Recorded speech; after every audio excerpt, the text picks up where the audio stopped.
या ठिकाणी ॲडव्होकेट गुणवंतर साहेब या ठिकाणी आलेले आहेत. टाळ्या वाजून जोरदार त्यांचं स्वागत या ठिकाणी करायचं. साहेब, आम्ही आजचा हा 66 दिवस झाले आम्ही महाराष्ट्रातून विविध जिल्ह्यातून आमच्या भगिनी असतील समग्र शिक्षा संघर्ष समिती चे पदाधिकारी यापूर्वी देखील मला 2 वेळेस भेटलेत आणि येऊन गेलो भेटलेत. मी तुम्हाला थोडं कायदेशीर सांगू इच्छितो. मला असं वाटतंय की तुम्ही उद्या जर मुख्य सचिवांकडे तुमची मीटिंग असेल तर तुम्ही 3 गोष्टी त्यांच्या समोर ठेवा. एक, माननीय सर्वोच्च न्यायालयाचा LM केसरी नावाचा जजमेंट. LM केसरी कोणती जजमेंट? LM केसरी. त्या जजमेंटमध्ये स्पष्टपणे सांगितलं की ज्यांचे 10 वर्ष सेवा झाली असेल त्यांना तुम्ही कायम करा. त्याच्यामुळे ज्यांचे 10 वर्ष झाले त्यांना उमादेवीचा खटला अडवा येत नाही. कोणता खटला अडवा येत नाही? कोणता खटला? उमादेवी. कारण तुम्हाला लोक बॅकडोर एंट्रंट म्हणतात, म्हणजे मागच्या दारानं आलेले. परंतु तुम्ही LM केसरी प्रमाणे कंत्राटी जरी असाल तरी सुद्धा तुम्ही कायम ठरता. काय ठरता? कोणत्या जजमेंट नुसार? LM. ते म्हणले उमादेवी की तुम्ही म्हणायचं आम्ही केसरीचे आहोत, उमादेवीचे नाहीत. त्यानंतर अर्नेश कुमार विरुद्ध उत्तर प्रदेश सरकार. कोणता निर्णय? अर्नेश कुमार विरुद्ध उत्तर प्रदेश सरकार. त्याच्यामध्ये स्पष्टपणे सर्वोच्च न्यायालयाने सांगितलंय की जे लोक एक सारख्या कारणासाठी नोकऱ्यांमध्ये येतात त्यांना 2 प्रकारची ट्रीटमेंट द्यायची नाही. त्याच्यामुळं अर्नेश कुमारच्या आधारे आमची अर्धी माणसं नाही तर 2 वर्ष ज्यांनी नोकऱ्या केल्या त्यांनाही कायम केलंय.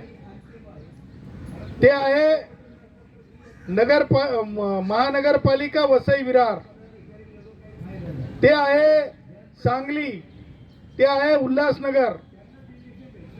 तर ह्या सगळ्या गोष्टी लक्षात घेता अर्नेश कुमारची जजमेंट आम्हाला लागू होते आणि ती भारतीय संविधानाच्या 144व्या कलमाखाली, लक्षात ठेवा सदावर ते सांगते हा, 144व्या कलमाखाली ती बंधनकारक आहे. सरकारला कायदा म्हणून स्वीकारणं. काय बंधनकारक आहे? 2. आता तिसरं, 2017 या वर्षामध्ये, कोणत्या वर्षामध्ये? 2017 या वर्षामध्ये महाराष्ट्र शासनानं सर्क्युलर काढले. अर्नेश कुमारच्या जजमेंटच्या आधारे एकाच वर्गातल्या लोकांना 2 प्रकारची ट्रीटमेंट देऊ नये आणि जर त्यांना जर कायम केलं तर यांनाही कायम करावं लागेल. हे सरकारचा निर्णय, आपला निर्णय नाही, लक्षात असू द्या.